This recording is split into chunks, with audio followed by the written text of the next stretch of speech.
Merhaba, Psikoloji TV YouTube kanalına hoş geldiniz. Ben uzman psikolog Beyhan Budak. Bugünkü videomuzda aslında yeni bir serinin ilk videosunu çekiyoruz. Bu yeni seri Bir Hikaye Bir Ders isimli bir seri olacak. Bu seride eski hikayelerden, doğu hikayelerinden, bilgelik hikayelerinden örnek verip bugün günümüzde hangi anlamlara karşılık geldiğini, psikolojik anlamlarda bize ne gibi faydalar sağlayacağını beraber konuşacağız. İlk videomuzda iki Yahudi hikayesiyle başlayıp bugün günlük psikolojimizde bize ne gibi faydalar getireceğini beraber konuşacağız. Gelelim hikayemize. Eski zamanlarda İshak ve Salomon isminde iki Yahudi yaşamaktadır. İshak'ın Salomon'a borcu vardır. Ve İshak'ın borcunu ödeme gününe bir gün kalmıştır. O gece yatağında yatarken İshak bir sağa bir sola dönmektedir. Uyumaya çalışmakta fakat devamlı aklına yarın ödemek zorunda olduğu borcu gelmektedir. Fakat şöyle bir sıkıntı var.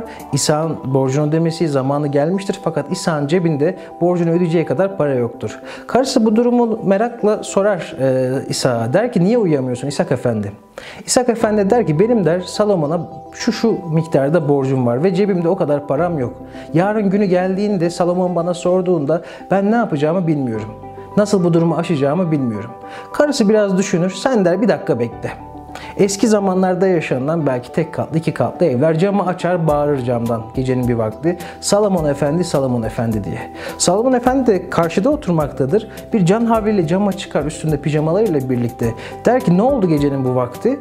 İshak'ın der İshak'ın karısı. İshak'ın sana borcu var ya evet der. Yarın der onun günü geldi ya evet der Salomon Efendi. İshak der borcunu ödeyemeyecek. Bunu dedikten sonra camı kapatır İshak'ın yanına gelir. İshak yatak odasında merakla beklemektedir. Der ki ne yaptın sen gecenin bu saatte niye bağırıp duruyorsun? Der borcunu ödeyemeyeceğini Salomon Efendi'ye söyledim. Sen uyu artık der o düşünsün der. Hikayeyi günümüze uyarlarsak aslında ilk dikkatimizi çeken şey kaygı. Kaygıya gireceğim ama öncesinde biraz modern zamanlardan bahsetmek istiyorum. Modern zamanlar hayatımızı çok değiştirdi. Bir şekilde istediğimiz şeyler daha kolay olabiliyor. Yaşam standartımız yükseldi. Teknoloji hayatımızı ciddi anlamda kolaylaştırdı. Ama şöyle bir durum var, şöyle bir gerçek var. Modern zamanlar hayatımıza nur topu gibi kocaman bir kaygı gerçeğini soktu. Eskiden de vardı kaygı. Eskiden de bir şekilde kaygı hayatımızı sıkıntıya sokabiliyordu ama bir psikolog olarak gözlemim son yıllarda ciddi anlamda kaygının artış gösterdiği. Hikayede dikkat etmemiz gereken şey şu. İshak'ın bir borcu var ve cebinde parası yok. Günü gelmiş, ödemesi gerekiyor ama cebinde parası yok. Ne yapabilir? Kendi standartları içinde yapabileceği pek bir şey yok. Ama kaygısı onu ciddi anlamda ele geçirmiş. Yapması gereken şeyler olmadığı halde uykusunu engelliyor. Belki hayatını sıkıntıya sokuyor. Belki çok daha ciddi anlamda problemlere neden oluyor. Hayatımızda da birçok şey böyle değil mi aslında? Yapılan araştırmalar gösteriyor ki kaygılandığımız şeylerin %90'ından çok daha fazlası gerçekte hiç olmayan ya da olmayacak şeyler. O yüzden kaygımızı bir şekilde realize etmediğimiz müddetçe, kaygıyı kontrol altına almadığımız müddetçe hem yaşam kalitemiz düşer hem de kendi içinde ruh sağlığımız daha ciddi sıkıntılara gebe olabilir. Kaygıyla birlikte hayatımıza gelen ciddi sıkıntılar var. Panik atak, kaygı bozukluğu, obsesif kompulsif bozukluk gibi rahatsızlıkların temelinde hep kaygı vardır. Kaygıyı şöyle tanımlayabiliriz aslında. Düşünün ki bir dolap var. Fişi çekilmiş bir buzdolabı gibi düşünün. Sıkıntılarımızda belirli nesneler, eşyalar, yiyecekler. Devamlı her sıkıntımızı, her eşyamızı bu dolaba tıkıyoruz. Bu bir peynir olabilir, süt olabilir, bir yiyecek olabilir. Ve o dolapta sıkı sıkıya tutuyoruz. Ortaya çıkarmıyoruz. Kokmuşsa dışarı atmıyoruz. Sadece ve sadece o dolapta bekletiyoruz. Bir süre sonra farkında olmadan belki kokular almaya başlayacağız. Her yer kokmaya başlayacak. Sadece dolabın çevresi değil.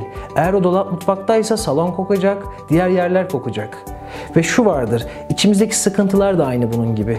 Beklettikçe, durdurdukça devamlı o sıkıntılar bir şekilde olduklarından çok daha büyük yer kaplamaya ve güçlerinden çok daha fazla zarar vermeye başlarlar. Eskilerin şöyle bir önerisi vardır, bir öğüdü vardır.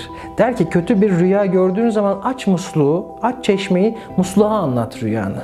Aslında burada bir hikmet gizli. Burada bir ciddi anlamda bir doğal mucize gizli. İçimizdeki sıkıntıyı ne kadar ortaya koyarsak, ne kadar ortaya dökersek bir şekilde sıkıntının hafiflediğini göreceğiz. Modern terapi yöntemlerinde de birçok şekilde, birçok teknikte içimizdeki sıkıntıyı ortaya dökmek kullanılmaktadır. Bir diğer şeye gelecek olursak, Kaygıyla birlikte hayatımızda ciddi anlamda gerginlikler ortaya çıkabilir. Bu sadece kendimize sınırlı değildir. Çevremize de bu konuda zarar verebiliriz. Kaygıyla ilgili bir diğer sıkıntı da şudur. İçimizde bekleyen sıkıntılar, problemler, kaygılar bir noktadan sonra gerçeklik noktasını kaybederler.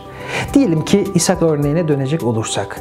İshak'ın bir borcu var ve İshak içinde bunu beklete beklete şöyle bir hale geliyor. Mahvoldum ben, bittim, öldüm, yapacak hiçbir şeyim kalmadı. Ama işin Salomon tarafına bakalım bir de. Salomon'a gecenin bir vakti biri bağırıyor, diyor ki İshak sana borcunu ödeyemeyecek. Halbuki İshak güvenilir bir insan. Salomon da bunu biliyor. Diyor ki şimdi ödeyemezse parası olunca öder. Ve şöyle bir şey, gerçekte o kadar etki olmayacak, sıkıntı çıkartmayacak bir problemi biz içimizde beklete beklete ciddi anlamda sıkıntı çıkartacakmış gibi düşünmeye başlayabiliyoruz. O yüzden sıkıntımızı ortaya koymanın şöyle de bir avantajı var. Onun gerçeklik payını ortaya koyuyoruz ve realize ediyoruz. Ve çoğunlukla içimizde endişelendiğimiz kadar endişelenmemiz gerekmediğini anlamamıza çok ciddi yardımları dokunabilir. Sonuç olarak söylemem gerekirse kaygıyı kontrol altına alabildiğimiz müddetçe hayattan tad almamız, lezzet almamız daha iyi olacaktır. Daha keyifli bir hayat süreceğiz.